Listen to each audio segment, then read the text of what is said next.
Hey, everybody. Uh, I'm always excited. I'm always excited when I can make it live. Sometimes I record it and then it publishes live. But today I can make it live. So, hi, there's all our replay people as we give a moment for live people to join us.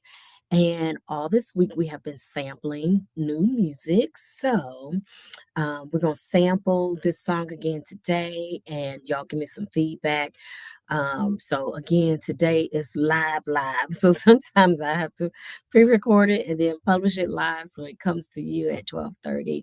But it's live today. All right. So let's see how we are experiencing this song. And let me get the volume up. When I checked the recording from yesterday, can y'all hear the volume on that music?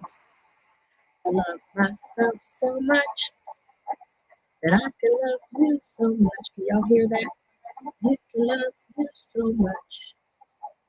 You can start loving me. I love myself so much that I can love you so much. Can you hear it?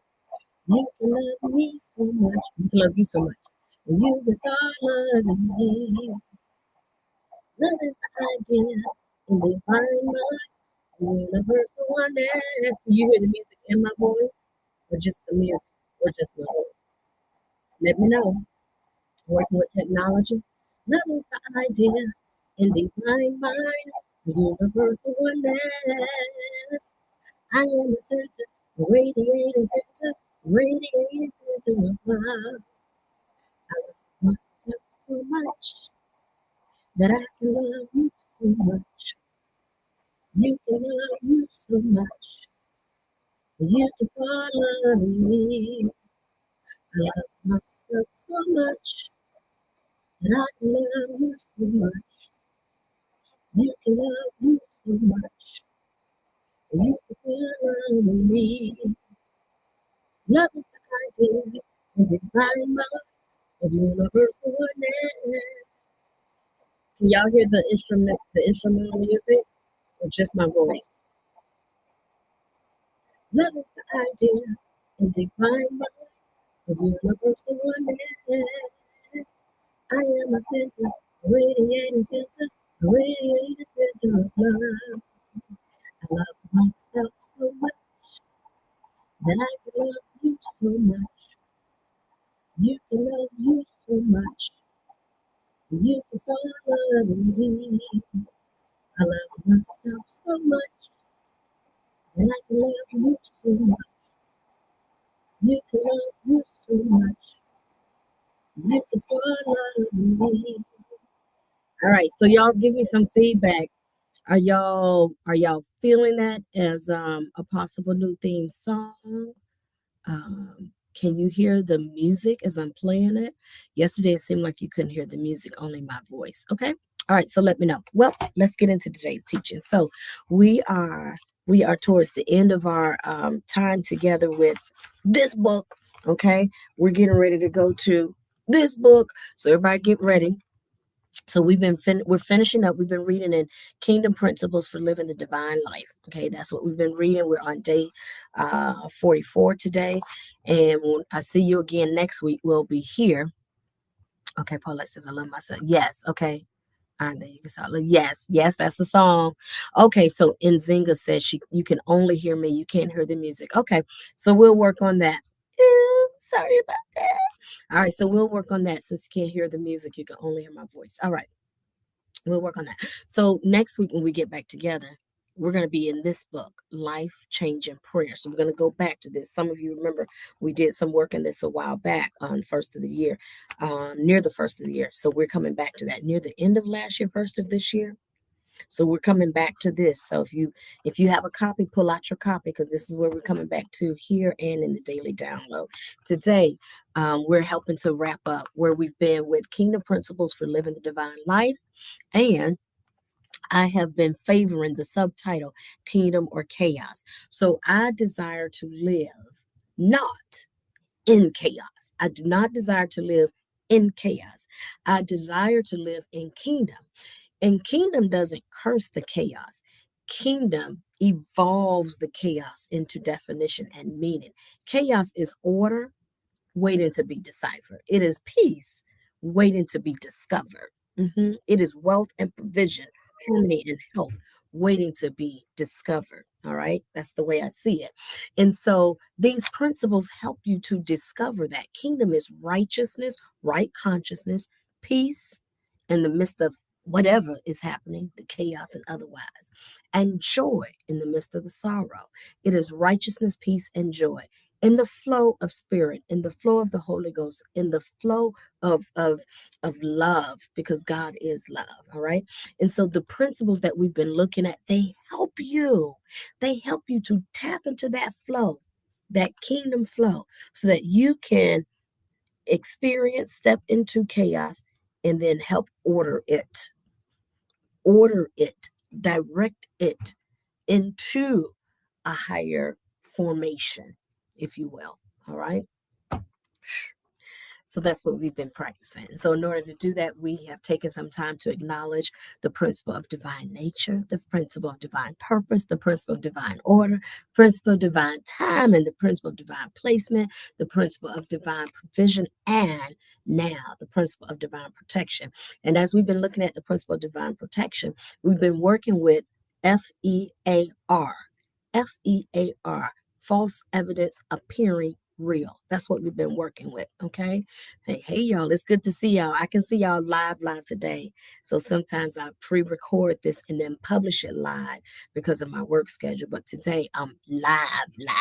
Okay. So it's good to see y'all. See of you. And so we've been working with false evidence appearing real.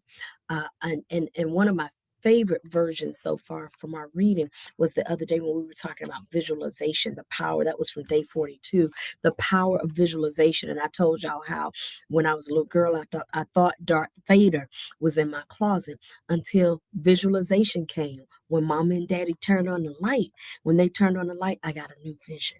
And it was not Darth Vader in my closet. It was a coat in my closet. Okay. And so that was one of my favorite takeaways and reflection in this part of the series.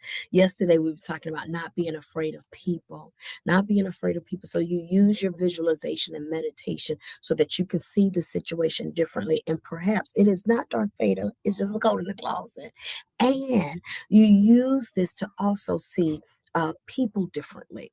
And so I talked about Rosa Parks and Martin Luther King Jr. not being afraid of people.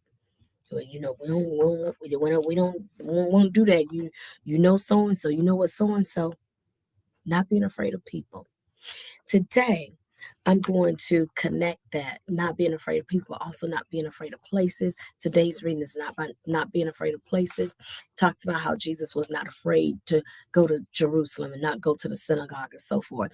And the reason why sometimes there is fear, false evidence appearing to be real about certain places is because of the people that's occupying the place. And so you tend to think that once again, a lot of times the fear of the place is connected to the fear of the people. But when you are operating in right consciousness, when you are operating in love, there's a courage that tends to define your purpose in the moment. And there is no fear for sitting on this bus or sitting on the front of the bus, even though the sign says that clearly I'm supposed to be in the back of the bus. So you're not afraid of people and you're not afraid of places. When you center yourself to operate in love, not afraid of it, not being afraid of the synagogue in other places. Um, there are some people that are afraid to go through certain neighborhoods. And I know there are times when, Holy Spirit will give you wisdom. Some people are not afraid to go through neighborhoods because it's false evidence appearing real. I remember when I moved to Jacksonville and I was living in a gated community, and amazing how many of the ladies would jog 10:30, 11 o'clock at night when I'm coming home from the college from a late day or something, and they're out there jogging because in their mind, I'm in a gated community, but you put them in another community, ain't nobody out jogging at 10:30. And certainly, again, there is wisdom, but But oftentimes we approach these places afraid of the place, afraid of the synagogue, afraid of the job, because we don't feel like we even deserve it. I'm not applying. They're afraid for whatever reason we don't even deserve to work there. Afraid to even move in a neighborhood. Oh well, no, that's not for me. Why not? Why not? Why? Why is that not for you? And so I'm encouraging us to work through our consciousness so that we're not afraid of people and we're not afraid of places. Particularly when you tap into who God has called you to be and you tap into the higher mind. Let me tell y'all, I was afraid of this place. This the role that I'm the assignment that I have now in this office. I was afraid of it. When I first heard about it, I went home on a Friday afternoon at 3 o'clock. Now those that know my work schedule, it's very rare that I get out of here at 3 o'clock. But I went home that day at 3 o'clock and I had a headache because I was like, nah, y'all trying to set me up. Y'all trying to set me up. Y'all trying to you all are trying to set me up because I've watched y'all from a distance and I know how y'all are. And so I was afraid of this place. I was afraid of this particular place, this designated office, and the work that must be done here. Until I went home and centered myself and tapped into the higher consciousness. And once I began to do that, and allow myself to breathe and be open to what is on the inside of me that will allow me to help bring vision, continued vision, righteousness, peace, and joy in the flow of spirit. And when I did that, as I did that, I was able, must be calling me, I'm on my break, I'm coming. Okay. When I did that, I was able to come into this particular place in peace. But I started off false evidence appearing real.